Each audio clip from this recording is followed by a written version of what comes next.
Funções de ativação. Bom, anteriormente vimos modelo de neurônio nesse formato aqui, apresentado à direita, tá? Aqui está um exemplo de um neurônio com duas entradas e uma saída, tá?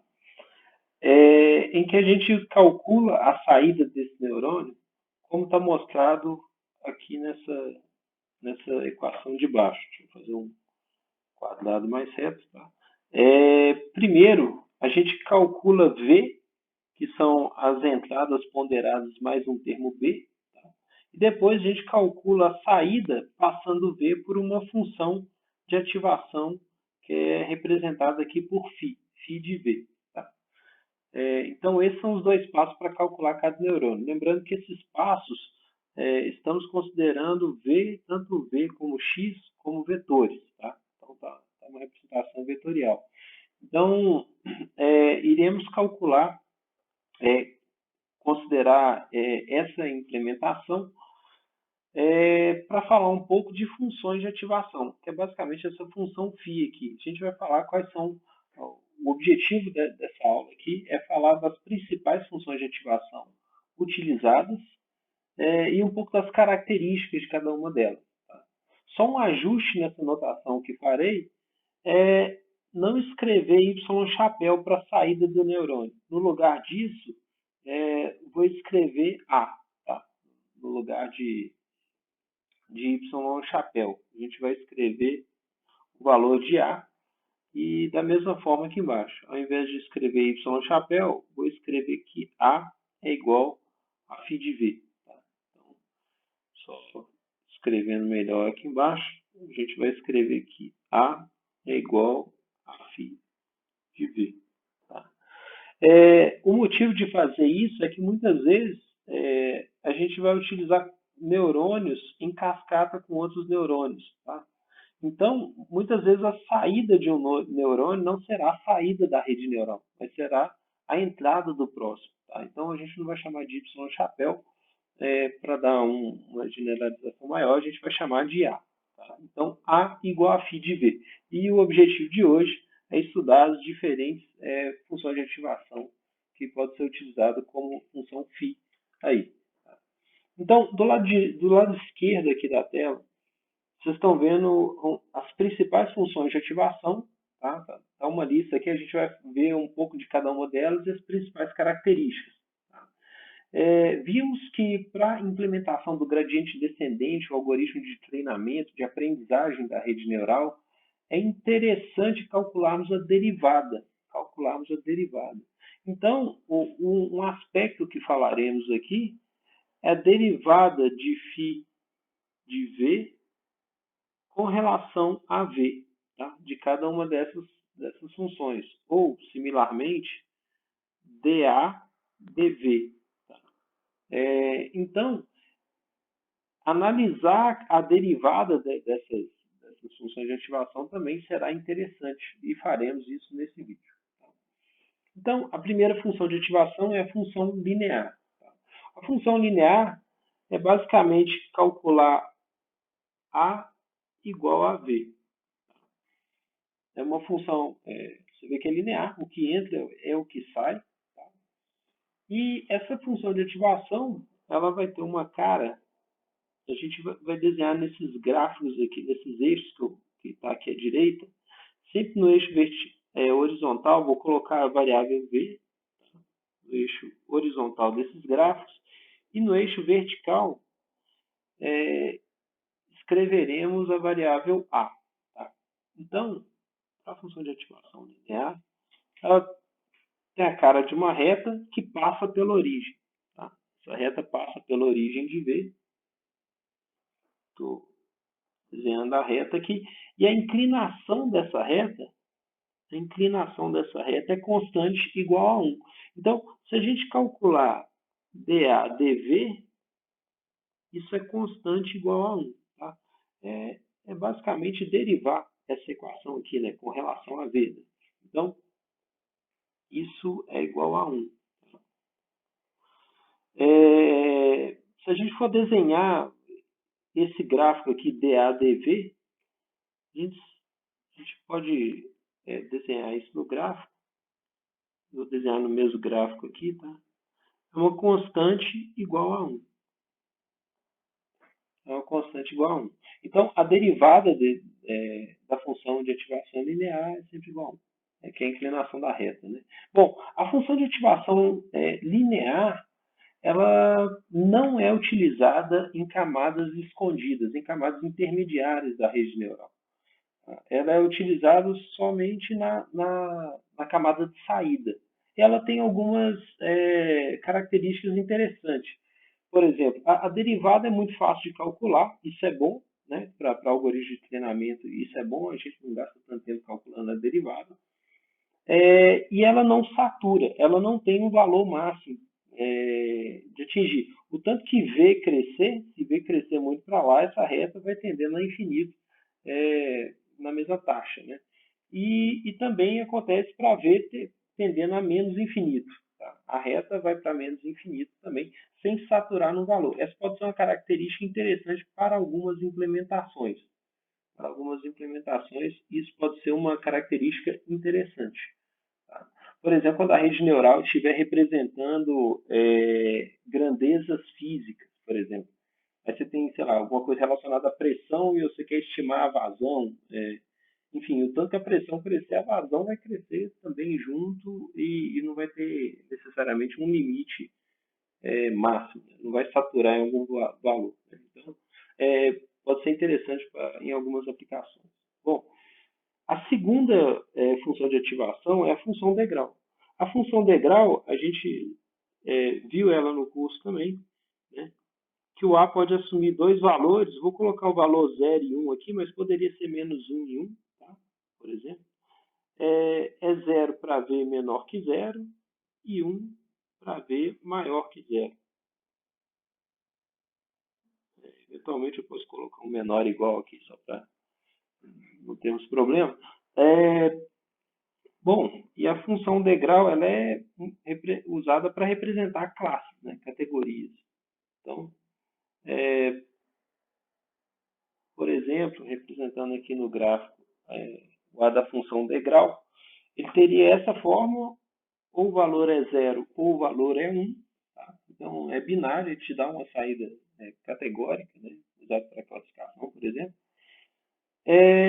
E a derivada, se você reparar, né, a inclinação dessas duas retas aqui é nula. Né? Então, a derivada de A, nesse caso aqui, dA dV, é igual a zero. É igual a zero em todos os casos. Tá? Então, vou desenhar, tentar fazer um pontilhado aqui da derivada. Esse valor aqui de dA dV é igual a zero. Bom, derivada nula de A com relação a V, isso significa que a gente não consegue utilizar, por exemplo, o algoritmo de gradiente descendente com esse tipo de função de ativação. Né? Isso é ruim. Isso é ruim. Tanto é que a função degrau ela não é muito utilizada para problemas de classificação. Ao invés disso, prefere-se utilizar a sigmoide logística. A sigmoide logística é uma função que é dada por essa equação, 1 mais E elevado a menos V, e ela tem o formato de um S. Assim. De modo que isso aqui no infinito chega igual a 1 para V infinito, e para V igual a menos infinito, isso aqui chega igual a zero. Então, ela é uma função que está confinada entre 0 e 1, entre os valores 0 e 1. Quando toca o eixo aqui, está mal desenhado, mas quando toca o eixo aqui, esse valor é meio. Então, isso aqui é a sigmoide logística, né? Vocês já viram. Bom, essa função ela tem derivada bem definida em todos os lugares. Você vê que não tem descontinuidade nessa função. Tá? E a derivada dela a gente viu também, né? dA dV. É possível calcular com A 1 menos A. certo? A derivada. E ela vai ter essa cara aqui. Vai ter a cara de uma...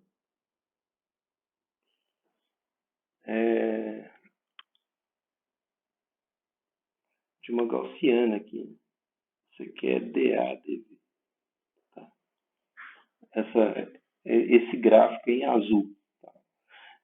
Então, a função sigmoide logística ela é utilizada muito em problemas de classificação. O lado bom dela é que ela consegue representar valores de probabilidade, por ela estar confinada entre 0 e 1. Tá? E é isso. E tem uma derivada bem definida, relativamente simples de calcular. Não é tão simples quanto a linear, mas é relativamente simples, né? Você tem que usar duas funções sigmoides aqui, né? Calcular exponencial, lembrando que calcular exponencial, o custo computacional disso é menor do que simplesmente usar uma constante. Desculpa, o custo computacional é maior, né, do que simplesmente utilizar uma constante, é bem mais fácil. Mas é fácil de calcular também. E pode ser utilizado em problemas de classificação, aí, representando probabilidade. Bom, a quarta função de ativação, também muito utilizada, é a tangente hiperbólica. A tangente hiperbólica, a gente pode dar H mesmo, existe essa função em programação, por exemplo, na biblioteca NumPy tem essa função implementada, mas se você quiser escrever ela em forma de exponenciais, também é possível. A gente pode escrever essa função em forma de exponenciais, vai ser E elevado a V menos E elevado a menos V, E elevado a V mais E elevado a menos V aqui embaixo. Tá? E a cara dessa função, vou desenhar aqui nesse canto, ela até parece a sigmoide, só que ela está confinada entre os valores menos 1 e 1. Tá? Ela também é uma função que satura. Tá? Satura. Quando V tende a infinito, a tangente hiperbólica é igual a 1. Tá? E quando V é menos infinito, ela tende ao valor menos 1. Tá? E cruza a origem. Aqui, e cruza a origem nesse ponto. A derivada da tangente hiperbólica, DADV, também é contínua, né? É relativamente simples de calcular. É 1 menos tangente hiperbólica ao quadrado de V. Tá? Ela tem uma cara também tem uma cara de gaussiana também, tá? DADV. E ela tem apesar dela ser parecida com a sigmoide logística, essas duas curvas serem parecidas, ela tem uma característica bastante interessante, que é ter média nula. Ter média nula. Às vezes, em problemas, principalmente lidando com dados de medição, ter uma função com média nula é melhor de se trabalhar. É melhor de se trabalhar, até para colocar em certos intervalos. Tá? Então, em problemas principalmente de regressão, utilizar a função tangente hiperbólica é melhor do que utilizar a função de sigmoide logística, tá? Já que as duas têm as mesmas características principais. Tá? A derivada dela também é relativamente simples de calcular. Tá? Não é tão simples quanto uma constante. Você tem uma derivada constante, é mais fácil de calcular, mais rápido de calcular, mas é relativamente simples. Bom, a quinta função de ativação é essa função ReLU, que é um acrônimo de unidade linear retificada, e ela tem essa cara aqui. A função ReLU ela é calculada dessa forma aqui. Ela é zero quando V é menor que zero, posso pôr menor ou igual aqui, e quando V é maior que zero, ela é igual a V. V maior que zero. E ela vai ter essa cara aqui, né? Zero para V menor que zero e V maior que zero, ela é uma reta. Tá? Ela é uma reta. Então, aqui está no zero, tá? Ela toca a origem. Então, a inclinação dessa curva aqui é 1. Tá? Você vê derivar a parte de V positivo é igual a 1. E, obviamente, a inclinação dessa parte para V menor que zero é 0. Né? Então, essa função ela também tem derivada bem definida e muito fácil de calcular. Né? Muito fácil de calcular. Então, o dA dV também tem duas partes. Ela é 0 para V menor que zero e é 1 para V maior que zero. Então, a derivada dessa função ela tem uma característica de degrau. Assim. Tem uma característica de degrau. Ela é 0 ou 1. Essa função é muito utilizada, muito utilizada. Ela tem uma não linearidade, mas ao mesmo tempo a derivada dela é muito fácil de calcular, é uma constante. Eu não preciso fazer conta elevado ao quadrado, por exemplo, no caso de tangente hiperbólica. E a função ReLU é bastante utilizada mesmo. Tá?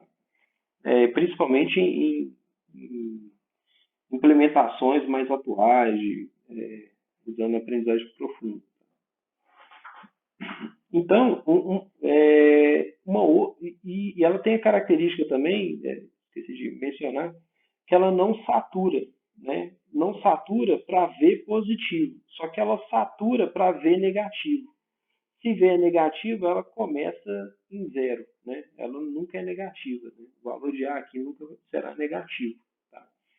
Então, isso pode representar bem algumas quantidades, por exemplo. Sei lá, você está predizendo, por exemplo, número de likes numa foto. Não faz sentido você falar número de likes negativo. Né? A gente fala sempre positivo. Ou preço, você está predizendo preço de alguma coisa, preço, você não vai predizer preço negativo, você vai predizer sempre um preço positivo, custo de alguma coisa, etc. Então, a função ReLU é bastante utilizada. Uma outra variação dela é essa LIC ReLU aqui, que ela é bem parecida, só que ao invés de ser 0, ela é 0,01V. Para V menor ou igual a 0 e V para V maior que 0. Ela vai ter uma cara assim, ó. Para V maior que 0 tem o mesmo formato e para menor que 0 ela tem uma inclinação pequenininha. Tá? Então, ela tem essa cara aqui. E, mais uma vez, a derivada dela tem uma cara de degrau também. Tem uma cara de degrau, não estou conseguindo desenhar uma reta aqui. Mas são duas retas, tá? Essa aqui é 1 e esse aqui está no valor 0,01. Tá? E tem as características similares com a anterior. Essa versão aqui tem características similares com essa. Geralmente a ReLU é mais utilizada, mas tem algumas aplicações que essa função de baixo tem mostrado vantagem. Muitas vezes a escolha de função de ativação é um hiperparâmetro, difícil de ser ajustado, depende da aplicação. Então, muitas vezes vocês vão ver diferentes implementações. Mas vou falar que as funções mais utilizadas são tangente hiperbólica e função ReLU. São as duas mais utilizadas. Então, se fosse começar uma tentativa, começaria das duas.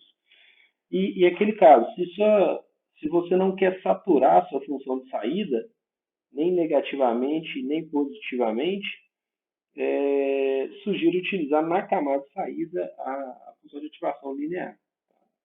Aí vai depender do problema. Vai depender do problema que a gente está tratando. Bom, é isso. Uma outra característica que a gente pode mencionar da tangente hiperbólica também, dessas duas funções aqui, vou falar sempre da tangente hiperbólica em comparação com a ReLU, é que para valores de V muito grandes, eu alterar o valor de V daqui para cá, por exemplo, eu posso alterar o valor de V grande, alterar muito, e a função não vai alterar nada. Ela já está saturada, ela não cresce tanto. Isso pode ser ruim para algoritmo de otimização. Que você está mudando o valor de V e não está acontecendo nada na saída, por exemplo. Então, aqui tem um resumo das principais funções, tá? Deixei algumas de fora, tá? A função linear e a função degrau, deixei de fora desse resumo. Mas só para ficar com essa figura, então. A sigmoide utilizada mais em problemas de classificação, aqui algumas principais características, tá? Geralmente usada em camada de saída apenas. Tá? Muito por aquilo que eu falei. Pela tangente hiperbólica tem média nula, nas camadas intermediárias a escolha padrão é tangente hiperbólica. É mais interessante escolher tangente hiperbólica. Mas para a camada de saída que você quer representar a probabilidade, aí sigmoide vira uma característica interessante. Tá? E nesse último item aqui, vale para a tangente hiperbólica também, a derivada muda um pouco para quando a gente tem valores de V com módulo muito grande, né? Tanto V grande positivamente como grande negativamente. Tá? Então é isso. A principal diferença da tangente hiperbólica para a sigmoide é que ela tem média nula ali. Isso é mais fácil a gente trabalhar com dados, em vários sentidos. Tá? E aqui a função, embaixo aqui tem a ReLU e a variação dela. Tá? Note que a leak ReLU aqui, ela não está em zero o tempo todo. Essa reta aqui de baixo ela tem uma inclinação pequenininha. Aqui começou na origem, no 0, 0, mas aqui já está fora da origem. Tá? Isso por causa dessa inclinação 0,01. Tanto a função ReLU quanto a leak ReLU, ela pode ser implementada usando a função max. Tá?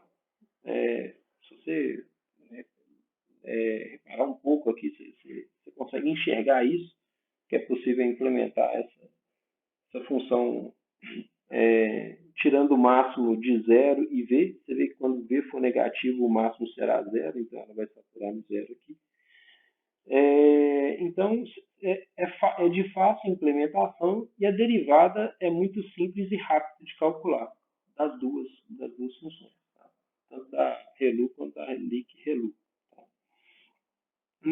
Então, é muito utilizado e calculado rapidamente. Eu diria que essas são as principais características dessa função ReLU. Bom, então é isso.